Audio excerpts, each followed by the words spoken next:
Well, good morning. Thank you for joining us here at the Florida Department of Health Tampa Branch Laboratory. I'm pleased to have the Lieutenant Governor here, State Surgeon General Scott Rivkees, our Deputy Secretary for Health, Dr. Shamariel Roberson, and Education Commissioner Richard Corcoran. And I did see some Tampa luminaries behind. We got the mayor, we got the senator, we got the sheriff. So we really appreciate you coming out. Last week, Jeanette, Scott, and myself met with Vice President Pence, the Surgeon General, and the Assistant Surgeon General here in Florida to discuss some of the efforts for preparedness here and then to give our input on what the federal government could do to help. And the Vice President assured us that we would have their full support. As you know, last night the Department of Health announced that there are 2 presumptive positive cases of coronavirus disease in the state of Florida. The first patient's an adult resident in Manatee County without travel history to China or other countries identified for restricted travel by the CDC. The second patient is an adult resident in Hillsborough County with a recent history of travel to the affected areas in Italy. In total, 23 people have been tested in the state of Florida. The state is currently monitoring 184, and in total, 795 have been monitored. Now, those 2 individuals that tested positive remain in isolation at this time. Despite these cases, the overall immediate threat to the public remains low. With that said, we do anticipate that more will test positive, and we have taken additional actions to help contain the virus's spread. Last night, I issued an executive order establishing the Department of Health under Dr. Rivkees' leadership as the agency responsible for the response and coordination of the relevant state agencies for the COVID-19 response. In the order, I also directed the Department of Health to declare a public health emergency to better equip our state with the resources needed to handle this threat. The public health emergency ensures that healthcare providers, hospitals, and labs immediately report all suspected cases to the Department of Health. It also advises individuals of the proper protective measures that need to be taken regarding the possible exposure to COVID-19. Now, individuals that have traveled to an area that the CDC has issued a warning level 3 or alert level 2 travel health notice, or those that have been in contact with someone who has traveled to those places should immediately contact the Florida Department of Health upon developing symptoms. These symptoms include fever, cough, shortness of breath, or difficulty breathing. Current countries at a level 3 travel health notice include China, Iran, South Korea, and Italy. Japan is at an alert level 2. As many of you know, there have been extensive restrictions regarding travel from certain parts of China. We believe that there will be more restrictions in terms of Italy that the federal government is going to undertake. That would obviously be helpful for us as we're looking to stop the spread of the virus. The public health emergency also advises individuals who believe they may have been exposed to COVID-19 to contact their local county health department prior to traveling to any physician's office, emergency department, hospital, or urgent care center. If you look at this virus, the vast majority of people who acquire it will not require hospitalization. And so if you work through your local provider or county health department, rather than showing up at an urgent care center, that will help with the resources for other needs. And I've also asked Dr. Rivkees to work with Health Secretary or ACA Secretary Mayhew to ensure that our assisted living facilities and nursing homes are taking adequate precautions, particularly those who will be have entry to those. If you look at how this virus has unfolded, folks who are middle-aged, younger, healthy, tend to weather it fine. It tends to have a most deleterious effect on people that have either underlying health conditions or that are elderly. So we believe that that's a priority, and they're going to be working in conjunction with those facilities to ensure that their residents are protected. The Department of Health, under Scott's leadership, has been fully engaged from really the beginning of January with their response and epidemiology teams working on this issue. The Department of Health is now able to test for coronavirus here in Florida. Labs in Tampa, here, Jacksonville, and Miami can conduct the tests. This allows test results to be available within 24 to 48 hours. Currently, CDC's taking up to 5 days for results. Obviously, they have a lot of testing that they're having to do. We have an incident management team in place, and we're working in lockstep with the CDC, receiving multiple updates daily. Hundreds of dedicated DOH professionals are responding, including staff in Tallahassee's central office and in each of our 67 county health departments. We've also engaged the medical community through correspondence and weekly calls, and have established a DOH website related to COVID-19, www.floridahealth.gov/COVID-19. This is the best and most up-to-date source for information and guidance regarding the virus in Florida. State of Florida is fully committed to doing everything we can to respond to the COVID-19 virus. I have spoken with both Senate President Bill Galvano and Speaker Jose Oliva. I'm working with Dr. Rivkees and Dr. Robertson about any immediate funding that we may need, and mostly we're talking about personnel, and they were receptive to work with my office to make sure that the needs are met. So I would just tell people, the risk remains low.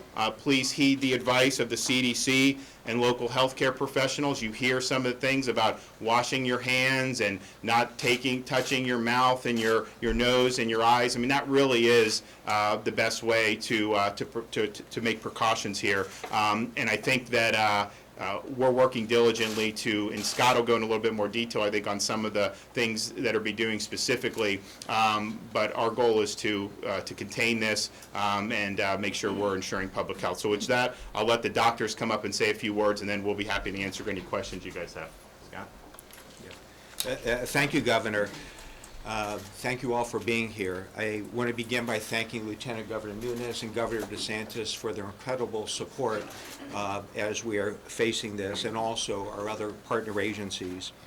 Preparing for this new virus is what public health is all about. As the Governor mentioned, we have 2 presumed positive cases in Florida. This means that these individuals have tested positive in state laboratories and are awaiting further confirmation from the CDC. Our wishes and thoughts are with these individuals.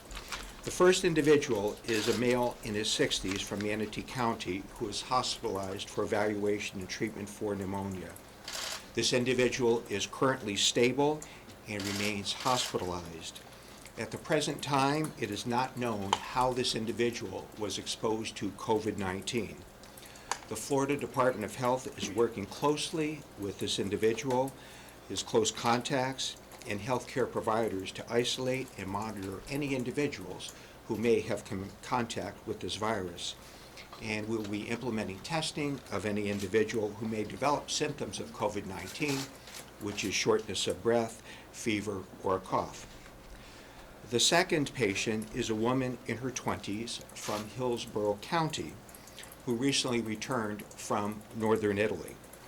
Northern Italy is a site of a large outbreak of COVID-19. This individual is currently stable and remains under continued isolation and medical care at home. The Florida Department of Health is working closely with this individual, her close contacts, healthcare providers to isolate and monitor individuals who may have been exposed. COVID-19 is a respiratory virus transmitted like the flu.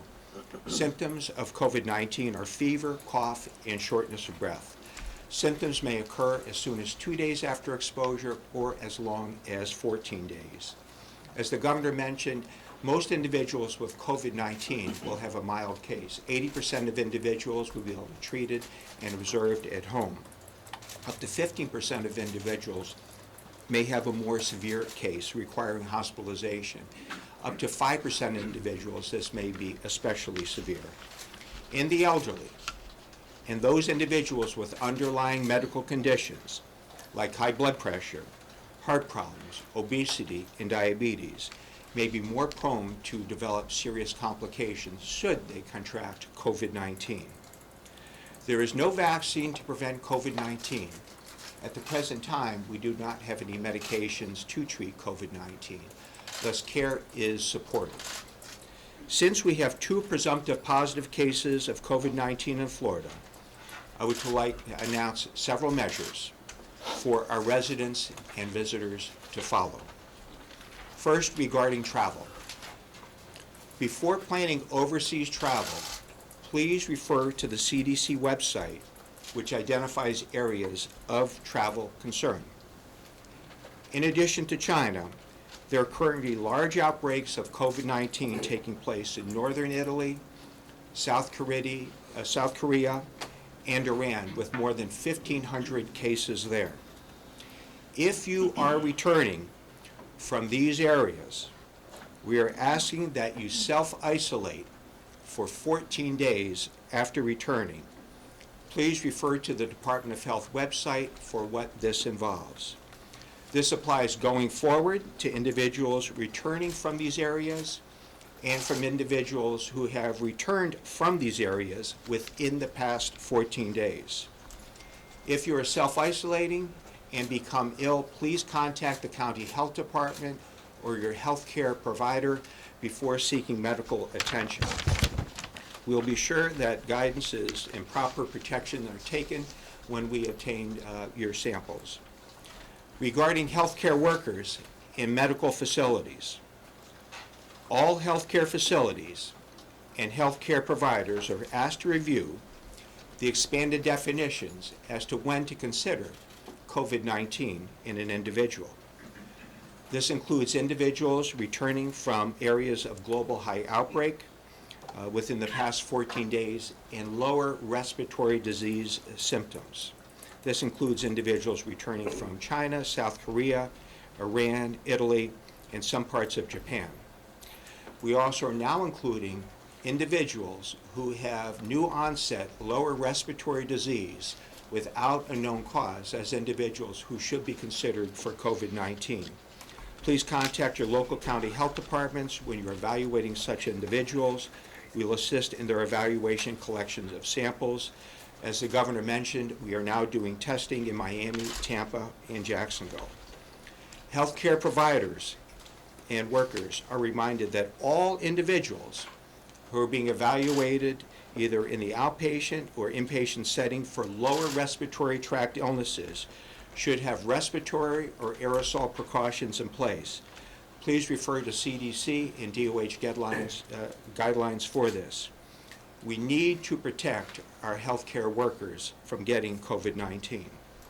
Regarding nursing homes and other residential facilities, recently an outbreak of COVID-19 was reported in a nursing home in the state of Washington. Please review your visitation policies and consider restricting visitations. Please screen all visitors for being ill and restrict anybody with any sign of illness from visiting. Universities. Colleges and universities are areas of high-density interactions and housing, and many have international programs, as do some secondary schools. Please refer to CDC guideline travel restrictions. If you have students returning from high outbreak areas, please assist these individuals in self-isolating for 14 days after their return. Commissioner Corcoran will be working and helping to get messaging out about this important issue. If any of these individuals become ill, please contact our county health departments so we can assist in their evaluation. And lastly, for the general public, as the governor mentioned, the risk to the general population is currently low. You can go about your normal business, but there are ways that you can protect yourself from COVID-19. Avoid close contact with individuals who are sick. Stay home when you are ill. Avoid touching your eyes, nose, and mouth with unwashed hands. Cover your cough or sneezes with tissues and then disposing of the tissue. And wash your hands frequently with soap and water. These are measures that will protect you. Today is an important day for all of us. We will continue to provide regular updates as this is a rapidly evolving situation. Please see the Department of Health website, which the governor referred to. The site will also direct you to the Center for Disease Control website as well. In closing, I express my thanks to Lieutenant Governor Nunes, Governor DeSantis, members of the Florida legislature, our federal government, especially the CDC, and our fellow state agencies. I also very much want to thank the members of the Florida Department of Health we're playing a tremendous role in protecting public. Thank you. Dr. Robertson? Thank you for the opportunity here today. We have an integrated, accredited public health system in Florida, which includes 67 county health departments and 3 public health laboratories, and many partners that we are working with to respond to COVID-19. Please remember, if you have traveled to the affected regions that are experiencing sustained community spread of COVID-19, which include China, South Korea, Iran, or Italy, and have symptoms of either fever, cough, or shortness of breath, or have been in contact with a confirmed COVID-19 patient within 14 days of symptoms onset, or you are a person with severe respiratory illness without an alternative diagnosis, please call your county health department to help facilitate transport. This is what a person can expect if they present to a healthcare facility to be tested for COVID-19. If you meet these definitions and you are a person under investigation, that healthcare provider will take specimens, oral, nasal, and sputum, which is also saliva. They will then work with the county health department to either send or take that specimen to the public health laboratory. And then if it's negative, it stops there. And if it's presumptive positive, we are sending at the current time to CDC for confirmatory testing. Approximately the time for test results are 24 to 48 hours, and we are taking all necessary precautions at that time to isolate those individuals and prevent the spread of disease. Once individuals are identified as a person under investigation, we are then working to identify their contacts and reduce the spread of COVID-19. I just want to reiterate, we are poised and equipped to respond to COVID-19 in Florida. Great. Any questions? Governor, before you Robinson with Channel 10, can you tell me why it took 5 days to test the patient in Manatee County? Scott? Thank you for your question. On Friday, we announced expanded consideration for COVID-19 to include individuals with respiratory disease of unknown origin. And it was that important alert that actually came out from the Department of Health that resulted in the facility collecting the samples Friday and sending it to us. Also, this gets into the issue of testing. As some of you may have heard, there was a delay in testing. On Thursday, the Center for Disease Control actually sent out new protocols for the kits they had sent. Friday, our Department of Health teams, including right here, worked on optimizing the new conditions, and on Saturday, we were ready to test.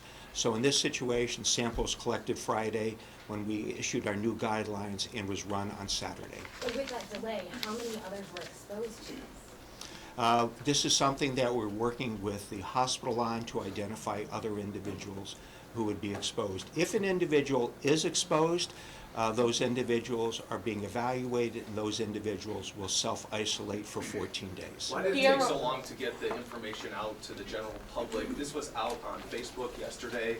Doctors Hospital put out a letter to their doctors, to their patients yesterday. The health department didn't put out a press release until yesterday evening. Why did it take so long? As soon as we became aware that this individual had COVID-19, which actually was Saturday evening, we launched an immediate response, which is what our goal is, and that is first to make sure the individual is stable, and then also to employ containment measures, which has to do with identification of individuals who may have been exposed. So as soon as we became aware that this individual had COVID-19, measures were put in place in terms of containment and launching an evaluation of individuals who may be at risk. Did you know about this 24 hours before it was publicly announced? We became aware of this Saturday evening, and it wasn't announced to the public in until terms Sunday of night? in terms of what the process is at the present time, is that these individuals were identified as presumptive positives because we're doing the state laboratory, and then according to the CDC, we're supposed to send the samples to them where they do confirmatory testing. We are still awaiting on that.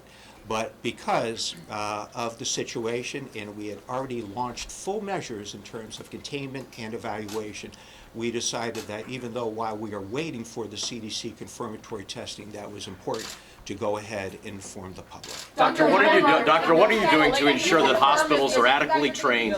Because we received a communication from a nurse who says that she's not trained in dealing with this virus. What are you doing to ensure that hospitals are individually trained so their healthcare professionals can deal with this crisis? That's a very important question, and this is a point that we actually have commented on. So starting 3 weeks ago, we have had weekly calls with the healthcare community in the state of Florida.